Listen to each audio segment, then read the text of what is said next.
magandang umaga sa inyong lahat mga kababayan. Welcome back sa ating vlog. So ngayon kakasalukuyan dito tayo sa Phase 2 area, kumukuha ng update, no? So sa mga hindi pa nakapag-subscribe dyan sa ating channel, mag-subscribe na kayo sa Tropang Tausug para lagi kayo na-updated sa mga videos na upload natin sa Manila Bay Rehabilitation. So mga kababayan, yan ang ating dalampasigan ngayon. Napakaraming basura na inaanod ng dagat dito. So mga kababayan natin, mga MMD, kasalukuyan nandiyan naglilinis sa ating dalampasigan. So yung mga kababayan, ang ating update ngayong araw. So continuous tayo nagmo-monitor dito sa Manila Bay Phase 2 area.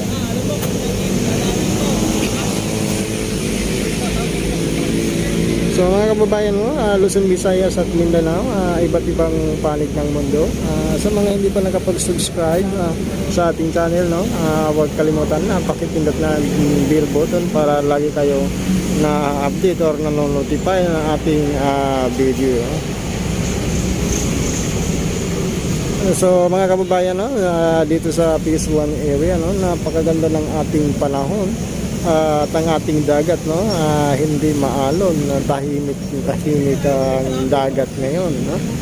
So nagkukulay blue na, no? So basura na lang mga kababayan, ano natin, no? Hopefully mahanap na ang source nito kung saan nanggagaling para hindi na wala nang may anod dito, no? So yan mga kababayan, napapansin natin ang ating visitor ngayong araw. So napakakunti, no?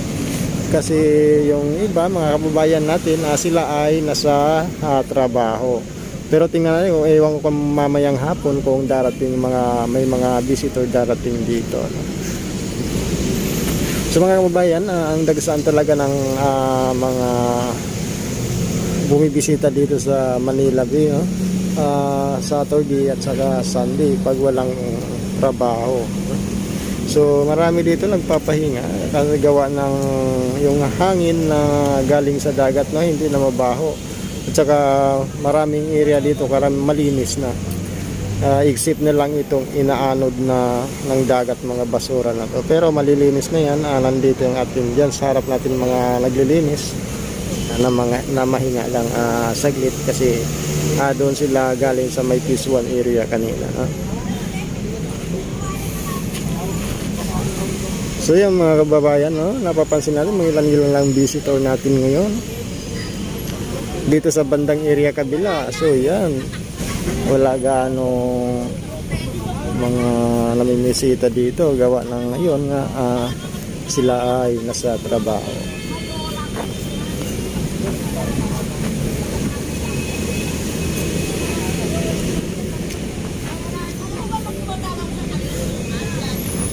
So sa mga kababayan ko dyan, no, mga masisipag na security guard, shout out sa inyong lahat mga 5'9", no? So mga 5'9", huwag niyong kalimutan mag-subscribe sa ating channel para na-update kayo sa ating video, update sa Manila Bay Rehabilitation, no? Si Tropang Tausug, isa rin sa mga ka-5'9" nyo, security guard by profession from Tamaraw Security Agency, mga kababayan, no? So yun, wala tayong duty ngayon kaya pumunta tayo dito sa Manila Bay upang kumuha ng mga update, no? So kaya subscribe nyo ang mga ating channel para updated kayo lahat ng video mula kay Tropang Tausug. Yan. So mga kababayan, napapansin natin, no? Yan, sakong-sako ang basura, no? Hinahatak ng ating mga taga pagsagip o taga manggagawa dito sa ating Manila Bay, no? So yan, napakaraming basura. Yeah. So mga kababayan, hindi pa yan natatapos, no? So mamaya-maya babalikan nila yan. Pupulutin yung mga garbage na yan.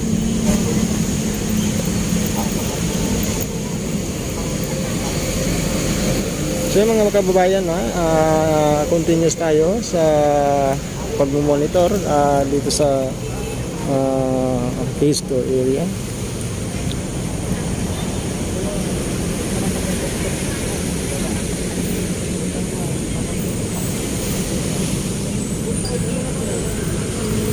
So mga kababayan, no, lakad-lakad tayo doon sa kabila.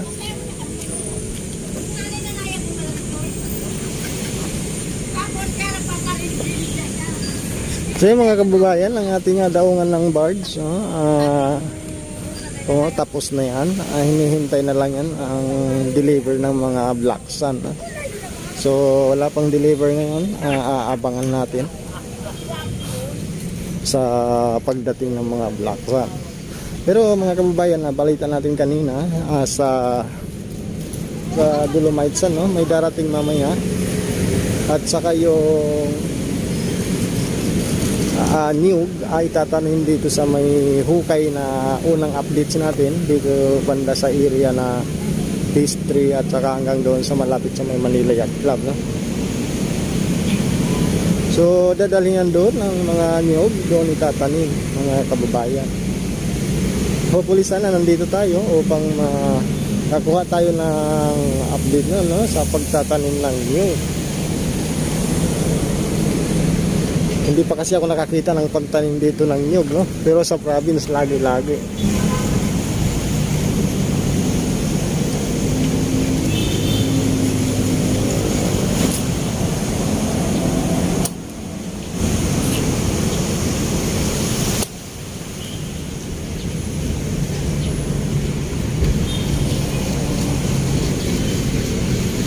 So yun.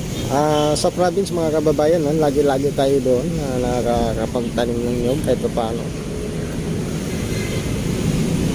Tsaka tutubo din kusa ang mga niyog yan pag nasa lupa. Kaya napakadalig yung tumubo, no? So mga kababayan, no, napapansin natin yan ang daungan ng barge, no? So okay na yan. Linagyan nila lang butas dito, no? May nakatambak na yung plywood bakal upang labasan ng truck mga kababayan.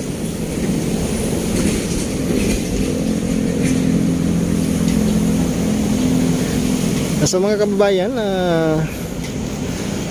once again, sa hindi pa nakapag-subscribe ng ating video, ating channel, huwag kalimutan i-subscribe para lagi kayo na-update sa mga videos ay na-upload natin. So mga kababayan, no, hanggang dito muna ang ating video. Mamaya mag-update tayo doon banda sa phase 3 area. So mga kababayan, Luzon, Visayas at Mindanao, so mag-ingat kayo dyan. Huwag niyong kalimutan si Trupang Tausug, lalong-lalo na sa mga kababayan natin OFW, no? So mag-ingat kayo dyan bawat isa. Nasa pandemic pa tayo ngayon. So bye bye.